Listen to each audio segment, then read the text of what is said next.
Meus irmãos, a paz do Senhor Jesus, tudo bem? Estamos iniciando mais um programa Escola Bíblica Dominical em Foco. Estamos trabalhando esse trimestre a lição dos jovens. A lição hoje que nós vamos estudar é a lição de número 10. Uma lição que é muito importante, como todas as outras, né? Que a de hoje vai falar sobre os impérios mundiais e a supremacia do Filho do Homem. Então nós estamos estudando todo o capítulo, todo o livro de Daniel e hoje nós estamos nos deparando com o capítulo de número 7, tá certo? Nós estamos aqui no Pacaju, Ceará, servindo ao Senhor na Assembleia de Deus, AD Tempo Central, Pacajus, presidida pelo nosso pastor Eliakim Rodrigues de Souza. Pela misericórdia de Deus, me chamo Márcio Cruz, evangelista Márcio Cruz, e estamos trabalhando numa comunidade quilombola aqui do Alto Alegre.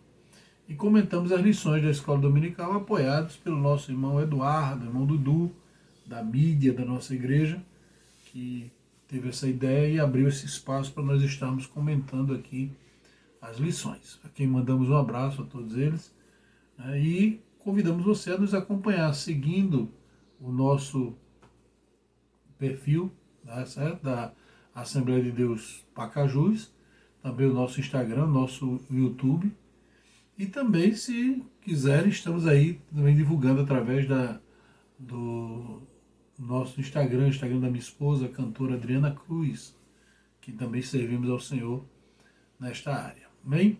Deus abençoe a todos e vamos seguindo em frente. A lição de hoje é os impérios mundiais e a supremacia do Filho do Homem. Então nós vamos tratar sobre esse tema. Estamos dentro do terceiro trimestre.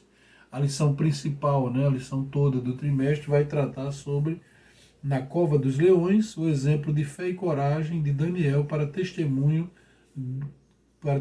cristão em nossos dias. Então, o livro de Daniel é repleto de fatos, né, de exemplos de fé, de coragem, de ousadia, né, de entendimento, de compreensão do reino, da vontade de Deus. Então é muito proveitoso para todos nós, para todos os jovens, principalmente. Vamos frisar ainda para você entender melhor as questões dessa supremacia. Primeiro vamos olhar o que está escrito no versículo principal, no texto principal que estamos estudando. Primeiro, Daniel 7,13, que vai nos dizer assim: eu estava olhando nas minhas visões de noite, e eis que vinha nas nuvens do céu um como filho do homem. Essa é a visão que Daniel tem naquele momento. A nossa lição ela vai se resumir dizendo que os reinos deste mundo vêm e vão, mas a soberania de Deus é para sempre. Então, isso é um fato inquestionável, né? O reino de Deus dura para sempre. O objetivo principal, nosso objetivo na lição é saber a ocasião e as características da visão de Daniel e dos 4 animais, aprender sobre a interpretação profética do sonho, compreender como se dará o cumprimento profético nos últimos tempos com o julgamento divino. São fatos que nós vamos narrar aqui para você entender melhor, ter uma compreensão melhor. Eu queria destacar para você aqui que nós vamos falar sobre 4 atividades importantes, 4 eventos, na verdade 5 coisas que acontecem nos sonhos, que Daniel vê nos sonhos deles. Eu quero já dar para você uma ideia do que vai acontecer com relação ao animal, ao fato, né, que está acontecendo, qual o império mundial e as características desse império. Primeiro, na visão de Daniel, ele vê um leão, certo? Que representava justamente o Império Babilônico, que tinha algumas características, asas de águia, que são arrancadas, representando a queda do Império Babilônico. Também o urso, que é o Império Medo-Persa. 3 costelas na boca, simbolizando a conquista dos 3 reinos pelos Medos-Persas, que foi a Líbia, a Babilônia e o Egito. o leopardo, que representava justamente o Império Grego.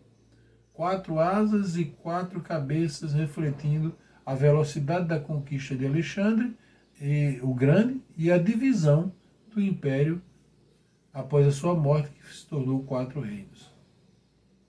A besta terrível, que é o Império Romano.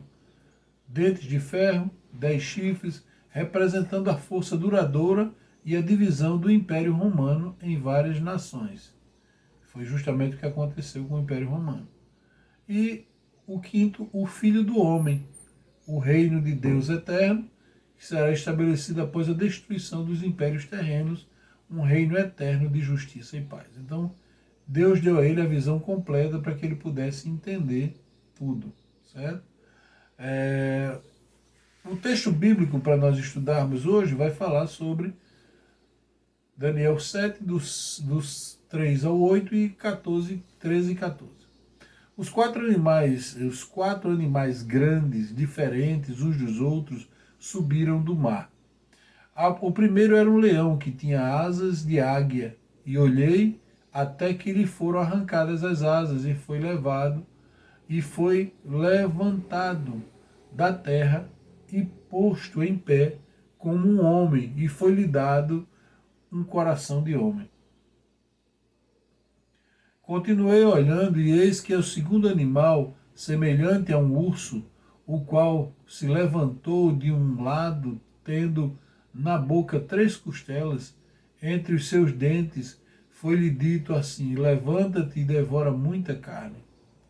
Depois disto eu continuei olhando, e eis aqui outro, semelhante ao leopardo, e tinha 4 asas de aves nas suas costas.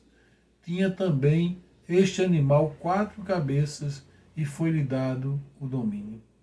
Depois disso eu continuei olhando as visões de noite, e eis aqui o 4º animal, terrível, espantoso, muito forte, o qual tinha dentes grandes de ferro, e devorava e fazia em pedaços, e pisava aos pés o que sobejava. Era diferente de todos os animais que apareciam antes dele, e tinha 10 pontas. Estando eu considerando as pontas, as quais entre elas subiu outra ponta pequena, da qual 3 das pontas primeiras foram arrancadas. Eis que nesta ponta havia olhos como olhos de homem, e boca que falava grandiosamente. Eu estava olhando os sinais das visões de noite, e eis que vinha nas nuvens do céu um como filho do homem. E dirigiu-se ao ancião de dias, e o fazia chegar até ele. E foi-lhe dado domínio e honra e reino, para que todos os povos, nações, línguas o servissem. Seu domínio é um domínio eterno, que não passará, e o seu reino é o único que não será destruído. Portanto, aqui a gente vê o resumo desses fatos históricos para a gente entender o que está acontecendo, né? Então percebemos aqui que tem algumas coisas muito sublimes para a gente estudar. O reino de Deus é um reino eterno. Se permanecermos fiéis, se formos fiéis até o fim, participaremos do reino eterno com Deus. Esta é a nossa maior esperança.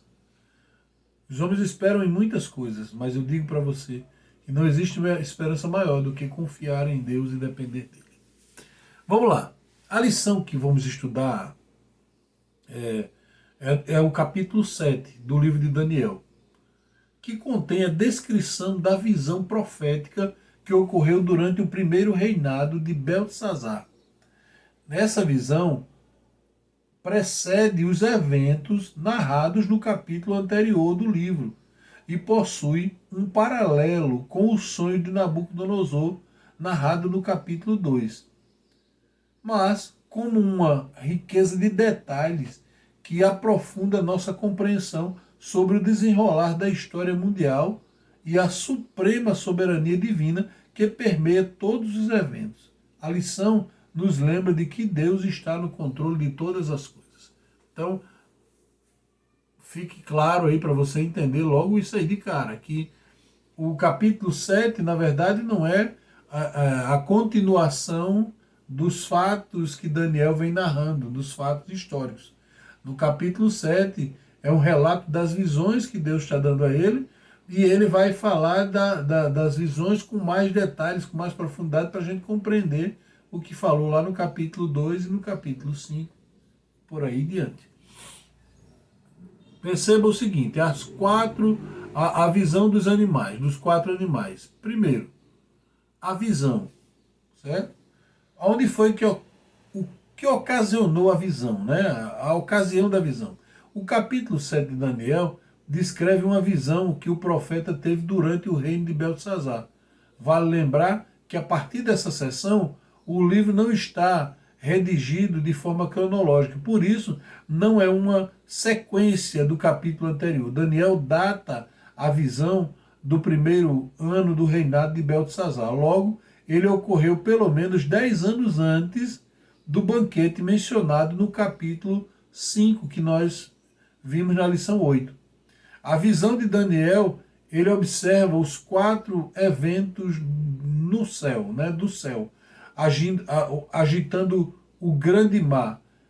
Essa imagem simbólica sugere que os eventos poderosos e influentes, representados pelos ventos, estão prestes a desenrolar, a desencadear mudanças, essas mudanças significativas e turbulentas na história do mundo, na história de toda a humanidade, simbolizadas pelo mar. Na Bíblia, a agitação do mar representa a inquietude das nações da terra. Então, só para a gente lembrar, né, não esquecer, quando a Bíblia está falando de mar, ela está se referindo às nações, aos povos, ao que acontece com os povos. E essa visão ela se torna muito perturbadora para Daniel, porque ele está vivendo esses momentos e querendo compreender, e Deus mostrando a ele o que vai acontecer, tanto no seu império, no seu momento, no império que ele está vivendo, que ele vivia na Babilônia, como também no desenrolar das coisas. Os 4 animais. Daniel continua descrevendo sua visão, na qual 4 grandes animais surgem do mar. O leão com asas de águia, o urso, o leopardo com 4 asas e o 4º animal, terrível e espantoso. A notável característica desses animais é que cada um deles é diferente um do outro, o que indica que eles representam reinos ou impérios distintos, cada um com suas próprias características, poderes, importância nos fatos históricos.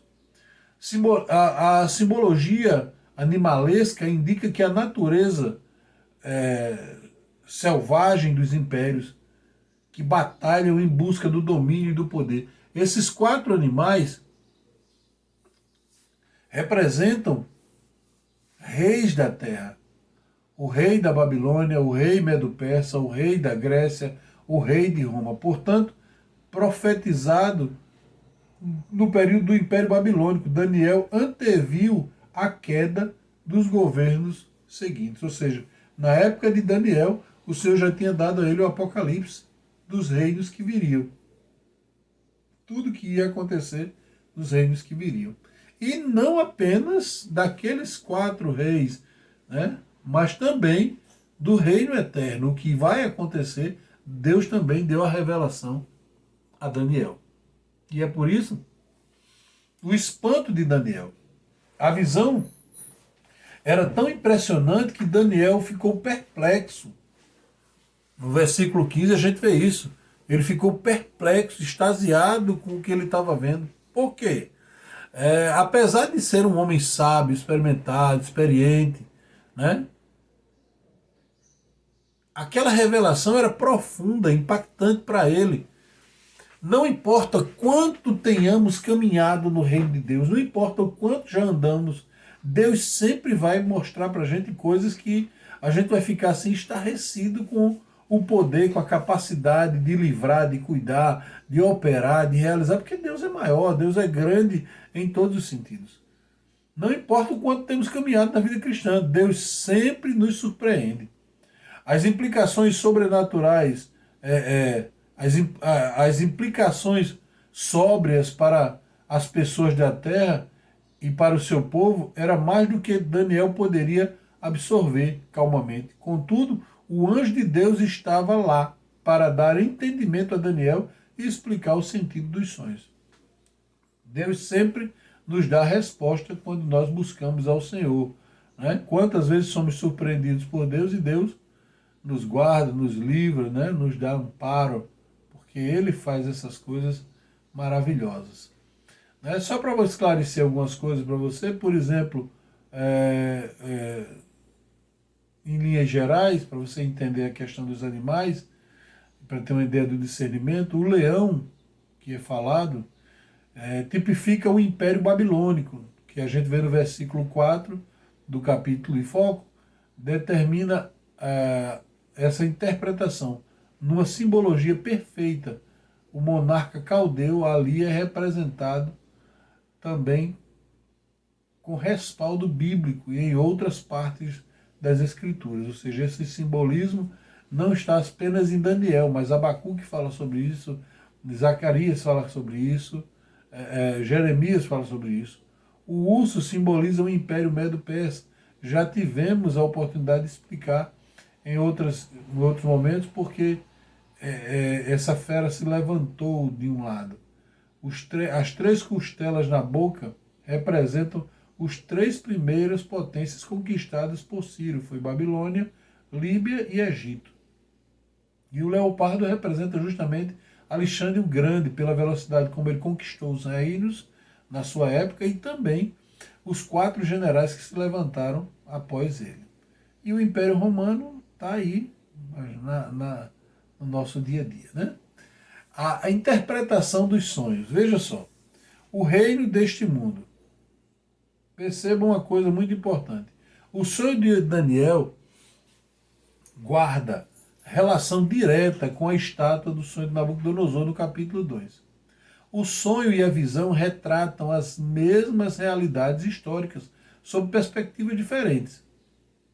Por exemplo, o Império Babilônico, o leão, o animal feroz e régio, corresponde à cabeça de ouro, como Jeremias está escrito lá no capítulo 4, versículo 7, e também no capítulo 50, versículo 17. Nabucodonosor é comparado a um leão, a menção que lhe foi dada de um coração de homem, no versículo 4, alude à restauração após ter vivido entre os animais durante um período, como está lá em Daniel capítulo 4. O Império Medo-Persa é o urso que se levantou de um lado e é retratado por Daniel como o peito e os braços, né, de prata e de bronze naquela estátua que correspondia ao Império Persa. Esse animal corresponde ao Império Persa. Esse animal, as pessoas dizem que levanta-te e devora muita carne.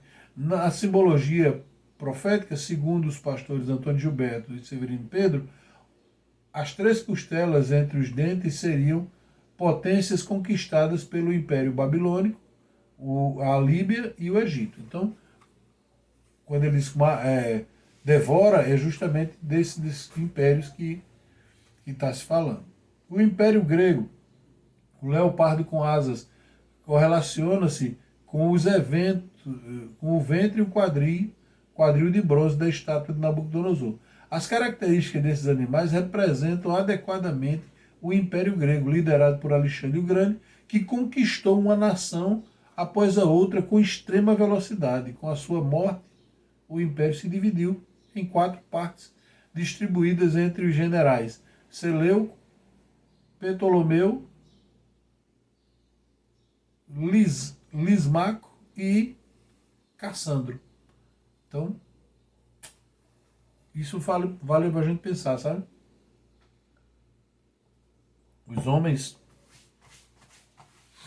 eles se apressam, têm pés ligeiros para conquistar, Mas quando nós estamos fora da vontade de Deus, e é claro que tem todo um plano divino, tudo se acaba muito rápido. A gente tem que confiar e depender de Deus sempre, para poder as coisas fluírem a contento, né? O Império Romano, o quarto animal, despertou a curiosidade de Daniel de maneira singular. No versículo 19 a gente vê isso. Ele lembra a parte inferior da estátua, com pés de ferro e os pés e os dedos de ferro e barro. O profeta antecipou o período em um Império Romano que emergiu como uma superpotência. A descrição do versículo 7 diz que o urso fazia seus inimigos em pedaços. A primeira coisa que fazia o Império Romano, após a conquista de uma nação, era dividir suas terras em regiões tetrárquicas, províncias, distritos. Roma se destacou como o império mais impactante na história da humanidade. Enquanto era formidável, representando pelo ferro de sua força e eficácia administrativa, também era imerso numa corrupção terrível. Em última instância, contribuiu para o declínio do reino do império, cujo nome se tornou sinônimo de gravidade, de grandiosidade e decadência. O Império Romano, do jeito que cresceu, se acabou porque era corrupto, a corrupção era tremenda dentro dos reinos. Havia muitos prefeitos, tetrarcas, e a divisão política era muito grande, então era um querendo tomar o lugar do outro. Por isso que eu disse a vocês ainda agora que o Império Romano não acabou ainda não. A gente ainda vive situações parecidas, né? O nosso Brasil é uma terra imensa, mas a divisão política é impressionante como eles roubam, eles enganam e estão aí, né? Mas Jesus está vendo. O anticristo. As 10 pontas, algumas traduções usam a expressão chifres, que saíam da cabeça do quarto animal, prefiguram 10 reis divididos no antigo Império Romano. Mas outro rei, representado pela pequena ponta, se levanta após 10 reis e abaterá os 3 primeiros, arrancando-os tal como descreve a visão. Essa descrição encontra ressonância em Apocalipse 17. Os fatos proféticos do versículo 8 são ainda futuros, como bem mostra o livro de Apocalipse. Na escatologia pentecostal, a interpretação é que a pequena ponta representa o anticristo que surgirá no final dos tempos e que fará guerra contra os santos. Esse é o homem do pecado, o filho da perdição. O anticristo será a mais completa personificação de Satanás e o seu mais autêntico representante. Porém, se apresentará como se fosse Deus e será o iníquo sobre as nações. Essa é a característica dos reinos. Isto é o que está por acontecer. Esta é a interpretação dos sonhos de Nabucodonosor. Só que não fica só aí. Existe um julgamento preparado. O reino de Deus e o seu julgamento. O reino de Deus é justamente o julgamento, que é aquela parte final que Daniel vê no sonho, quando a estátua está em pé e uma pedra, sem o auxílio de mãos, é lançada nos pés da estátua. O juízo divino. A visão de Daniel mostra que o poder dos animais não era para sempre. O versículo 9 nos diz: foram postos uns tronos e um ancião de dias assentou-se E o ancião de dias se assentou. Sua veste era branca como a neve, o seu cabelo e a sua boca e a sua cabeça como a limpa lã, e o seu trono chamas de fogo, e as rodas dele e a roda deles fogo ardente. O trono é símbolo de poder, governo e julgamento. A profecia nos revela que o juiz supremo neste julgamento é um ancião de dias, que é uma representação de Deus, com cabelos brancos e vestes brancas. O tribunal divino representado no 7º capítulo, Daniel revela que Deus julgará a pequena ponta, proferirá o veredito final contra o quarto animal, que na visão de Daniel, onde o Altíssimo avaliará e julgará as más ações e a crueldade e a maldade das nações deste mundo. O juízo divino é um fato.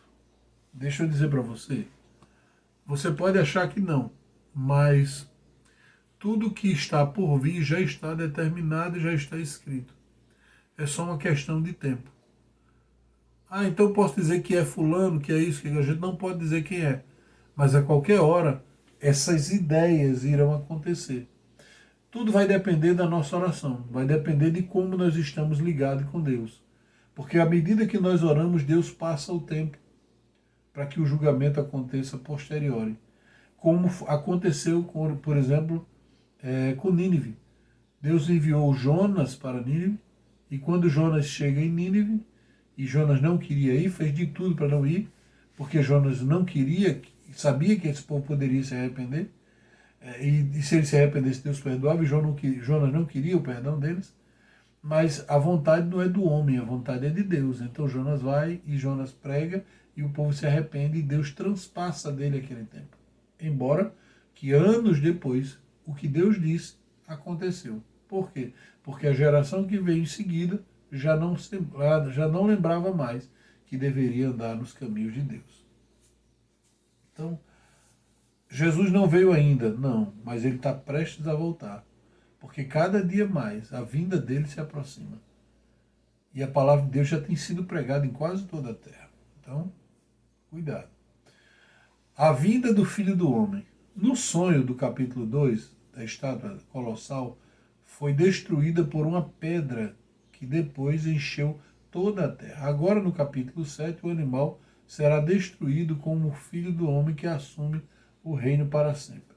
A pedra que esmaga a estátua e cresce para encher a terra é comparável à ascensão de Jesus Cristo como Messias e à promessa de que o seu reino estabeleça para sempre.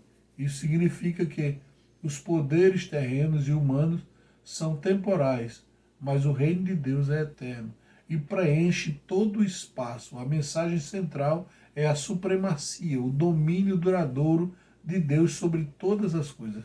Isso renova as nossas esperanças, a fé no poder do nosso Senhor Jesus Cristo, do nosso Deus. Olha só, gente,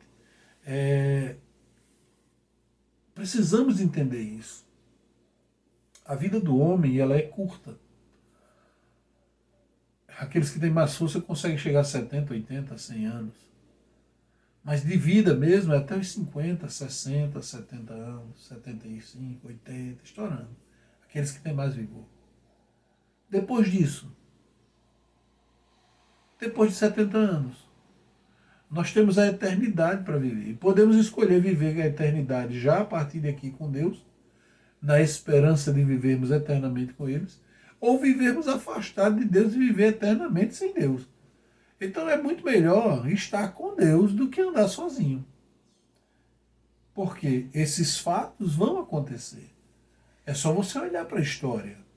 Se você olhar para o passado, se você olhar para o presente, e se você vislumbrar o futuro, você entende perfeitamente que o mundo jaz no maligno, que o mal quer dominar sobre tudo e que Deus é o único que está dizendo: vem, meu filho, eu quero te salvar, eu quero mudar a tua história. Porque fatos reais vão acontecer. A grande tribulação vai acontecer. Nos versos 24 apresenta um período específico do último tempo, no qual o anticristo perseguirá o povo de Deus. Ele vai falar contra Deus e perseguir os seguidores de Deus, representados como os santos, os mártires, os crentes advindos da grande tribulação. Além disso, ele tentará mudar as leis e regulamentos, possivelmente tentando suprimir a religião, os princípios morais. Tudo isso a gente está vivendo, viu? Eu não estou falando de coisa do passado, não. Estou falando do que a gente está vivendo hoje. Então, preste atenção, porque a grande tribulação está próxima. Por um tempo e metade de um tempo. O anticristo terá autoridade no mundo. Esse período equivale a 3 anos e meio, 42 meses, ou 1.260 dias. Você escolhe. Ele compreende a metade dos 7 anos finais prescritos para a grande tribulação. É o fim do tempo dos gentios. Os primeiros 3 anos e meio, o anticristo fará acordo com Israel e não cumprirá. Esse é o período de grande poder e influência política desse líder mundial sobre o mundo e os judeus. Mas o Messias dominará, quebrando o seu reino de mentira. O anticristo será condenado e a plenitude do reino de Deus será estabelecido para sempre. Aleluia! Essa é a nossa esperança. Jovens, eu convido vocês, leiam mais, estudem mais, meditem mais, se aprofundem mais.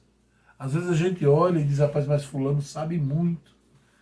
Mas Deus quer usar você com essa sabedoria. Se aprofunde no estudo, meditando na palavra, procurando a direção de Deus pelo Espírito Santo. E você vai crescer na graça e no conhecimento. Senhor, nosso Deus, abençoe esta pessoa, estes jovens que estão ouvindo, que a tua bênção e que a tua graça seja sobre as suas vidas. Dá saúde, dá força, Senhor, e prepara-nos cada vez mais para o arrebatamento da tua igreja. É o que nós te pedimos no nome de Jesus. Amém. Que Deus em Cristo Jesus nos abençoe e a paz do Senhor.